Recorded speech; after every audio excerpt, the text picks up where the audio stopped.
પંજાબની સરકાર માનનીય અરવિંદ કેજરીવાલજીના નેતૃત્વમાં દિલ્હીમાં 200 યુનિટ અને પંજાબમાં 1 મહિનાના 300 યુનિટ લેખે 2 મહિનાના 600 યુનિટ વીજળી મફત આપે છે. અને આજકાલથી નહીં, દિલ્હીમાં 10 વર્ષથી અને પંજાબમાં 2 વર્ષથી વીજળી મફત આપે છે.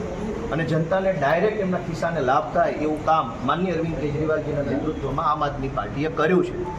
એક તરફ આમ આદમી પાર્ટી એવું કહે છે કે વીજળી મફત આપી શકાય એમ છે, દેશ પાસે પૂરતી વ્યવસ્થા છે, સરકાર પાસે પૂરતી વ્યવસ્થા છે કે વીજળી મફત આપી શકાય. બીજી બાજુ ભાજપવાળા સ્માર્ટ ચીટરના નામે સ્માર્ટ મીટર લઈને આવ્યા છે. સ્માર્ટ મીટરના નામે જનતાને લૂંટવાનું આખું ષડયંત્ર ભાજપે ગોઠવું છે કે જનતાના ઘરે સ્માર્ટ મીટર લાગશે, વળી એનું એડવાન્સમાં પ્રીપેડ બિલ ભરવાનું. પ્રીપેડ તો કશી કોઈ જગ્યાએ હોતું નથી.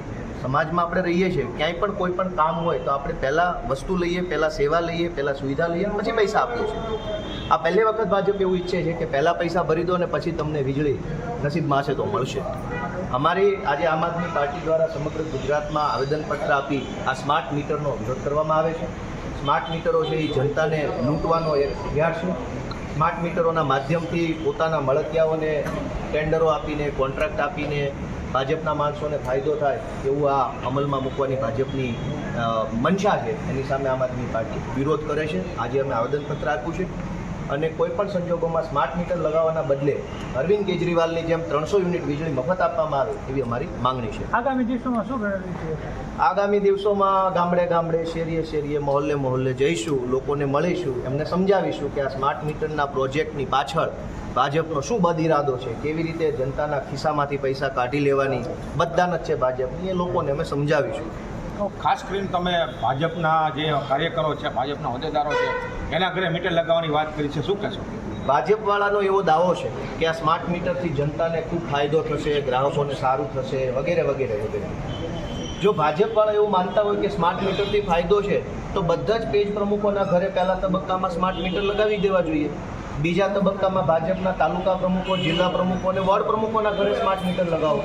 ત્રીજા તબક્કામાં ભાજપના ધારાસભ્યો, ભાજપના સાંસદ સભ્યો, ભાજપના પૂર્વ ધારાસભ્યો અને ભાજપના તાલુકા પંચાયત, જિલ્લા પંચાયત, નગરપાલિકાના સભ્યોના ઘરે સ્માર્ટ મીટર લગાવો. અને ભાજપના પેજ પ્રમુખથી લઈ ભાજપના સંગઠનના માણસોના ઘરે 1 વર્ષ સુધી સ્માર્ટ મીટર રાખવાનું. એ લોકોને મજા આવે તો પછી જનતાના ઘરે લગાવો. જનતાના ઘરે સ્માર્ટ મીટર લગાવવા છે પણ ભાજપવાળાના ઘરે સ્માર્ટ મીટરો નથી લાગતા. શું કામ? કે આ સ્માર્ટ ચીટિંગનો એક રસ્તો છે. એટલે આમ આદમી પાર્ટી જનતાના પક્ષ તરીકે, જનતાએ જે એમની ઉપર વિશ્વાસ મૂક્યો છે, જે જનતાના પ્રતિનિધિ તરીકે અમે આજે રજૂઆત કરી છે. વીજ મંત્રીનું નિવેદન છે કે રાત દિવસનું બિલ અલગ અલગ આવશે, શું કહેશો? આ જે સ્માર્ટ મીટરની જે યોજના છે એની પાછળ સરકારના 4 છુપા એજન્ડાઓ છે. કેમ કે આપણે ભૂતકાળમાં અનેક વખત ભાજપના રાજમાં જોયું છે કે જે બોલે છે એ કરતા નથી. જનતા સાથે ચીટિંગ કરવા માટે જનતાનો વિરોધ થાય તો ખોટા ખોટા આશ્વાસનો આપે. જેમ કે હમણાં ભાજપના લોકોએ એવા આશ્વાસન આપ્યા કે ભાઈ જેને સ્માર્ટ મીટરથી તકલીફ હોય એની બાજુમાં જૂનું મીટર પણ લાગશે. તો પછી નવું શું કામ મૂકવું છે? આ તો આ બુદ્ધિ વગરની વાત થઈ, લોજિક વગરની વાત થઈ. ભાઈ એટલા બધા તમે બુદ્ધિ વગરના માણસ છો તો પછી 2 મીટર શું કામ મૂકવા છે? યા તો કોઈ પણ એક મૂકો. તમને તમારા સ્માર્ટ મીટર ઉપર વિશ્વાસ નથી, યા તો સ્માર્ટ મીટરમાં તમને પણ ભરોસો નથી એટલે 2 મીટર મૂકવાની વાત કરો છો. પણ આ સ્માર્ટ મીટરની પાછળ સરકારના 4 છુપા એજન્ડાઓ છે. એક કે 2022માં ભારતની સંસદની અંદર એક કાયદો લાવવામાં આવ્યો, electricity amendment act, amendment bill. આ ઇલેક્ટ્રિસિટી એમેન્ડમેન્ટ બિલ લાવી અને મૂળ કાયદો 2003નો વીજળી અધિનિયમ છે એની અંદર સંશોધન કરવામાં આવ્યું. અને સંશોધનથી શું ફેરફાર કરવામાં આવ્યો કે હાલમાં આખા દેશની અંદર વીજ વિતરણ કંપની, એટલે એને ડિસ્કોમ કહેવાય ઇલેક્ટ્રિસિટીની ભાષામાં, ડિસ્કોમ કંપનીઓ માત્ર સરકારી હોય છે. જેમ કે PGVCL, DGVCL, UGVCL, આ સરકારી અર્ધ સરકારી કંપનીઓ છે. એક કસ્ટમરના ઘર સુધી વીજળી પહોંચાડવાની જવાબદારી અને સત્તા માત્ર સરકારી કંપનીઓની છે. ભાજપ હવે એવું ઈચ્છે છે કે આ વીજ ડિસ્ટ્રીબ્યુશનની, એટલે કે ડિસ્કોમ કંપનીઓ છે એની અંદર પ્રાઇવેટ કંપનીઓને પણ એન્ટ્રી આપે. એટલે અદાણી કંપની, અંબાણી કંપની કે જે કાંઈ ભાજપના નેતાઓની કંપનીઓ હોય એને પણ વીજળી ડિસ્ટ્રીબ્યુશન કરવાનો સત્તા આપવી છે. એટલે એણે કેન્દ્રમાં કાયદો બદલ્યો અને કાયદો બદલીને પ્રાઇવેટ કંપની પણ હવે ડિસ્કોમ કંપની તરીકે કામ કરી શકશે એવો સુધારો કર્યો. એટલે કે હવે પછી ભવિષ્યમાં PGVCL, UGVCL, DGVCLની જગ્યાએ પ્રાઇવેટ કંપનીઓ આવશે. પ્રાઇવેટ કંપની પોતાના કનેક્શન આપશે, બિલે ઉઘરાવશે, મીટર પણ એના લાગશે. પણ પ્રાઇવેટ કંપનીઓ આવતા વેત જ કરોડો રૂપિયા કમાઈ શકે એટલા માટે એડવાન્સમાં તૈયારીના ભાગરૂપે આ સ્માર્ટ મીટર અત્યારે સરકાર નખાવે છે. કેમ કે અત્યારે PGVCL, DGVCL સરકારી કંપની છે, સરકારી કંપનીઓના માધ્યમથી એક વખત સરકારી મીટર નખાવી દીધા પછી પાછળથી પ્રાઇવેટ કંપની આવી જશે. એ મીટરનું બિલ રીડિંગ કરવાનું બધી જ વ્યવસ્થાઓ પ્રાઇવેટ કંપની પાસે હશે.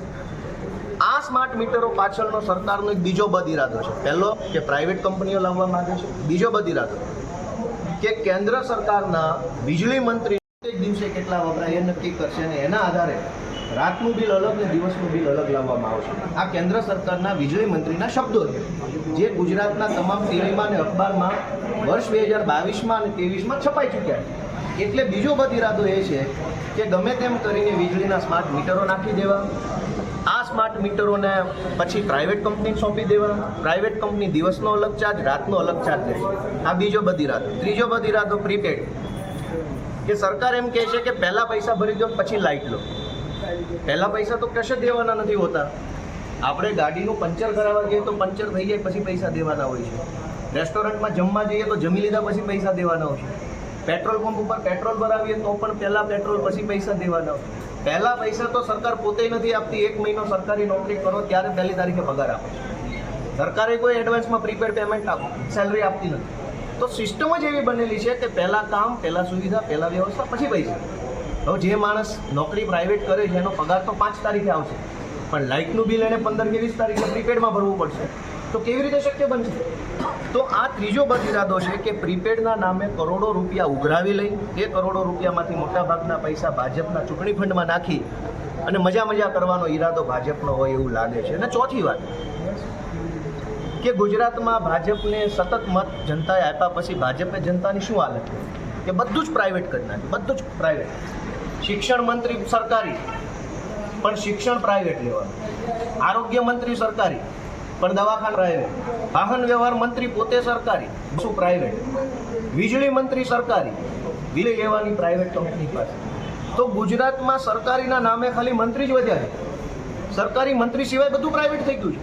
તો આ માટે આપણે મત આપીએ છીએ, આ માટે ટેક્સ આપીએ છીએ કે મંત્રી એક જ સરકારી કે બધું પ્રાઇવેટ. તો જનતા સાથે સ્માર્ટ ચીટરો, ભાજપના સ્માર્ટ ચીટરોએ ચીટિંગ ચાલુ કર્યું છે. આ સ્માર્ટ ચીટરો ભાજપના છે એની સામે અમારો વિરોધ છે. અને ભાજપના સ્માર્ટ ચીટરો જે સ્માર્ટ મીટરો લાવ્યા છે એની સામે આમ આદમી પાર્ટીનો વાંધો છે. અને ગુજરાતમાં ઘરે ઘરે જઈ એક વ્યક્તિ સુધી જઈ અમે આ સ્માર્ટ ચીટરોના જે ચીટિંગ કરવાના 4 રસ્તાઓ છે એ લોકોને અમે જણાવીશું. Okay, thank you.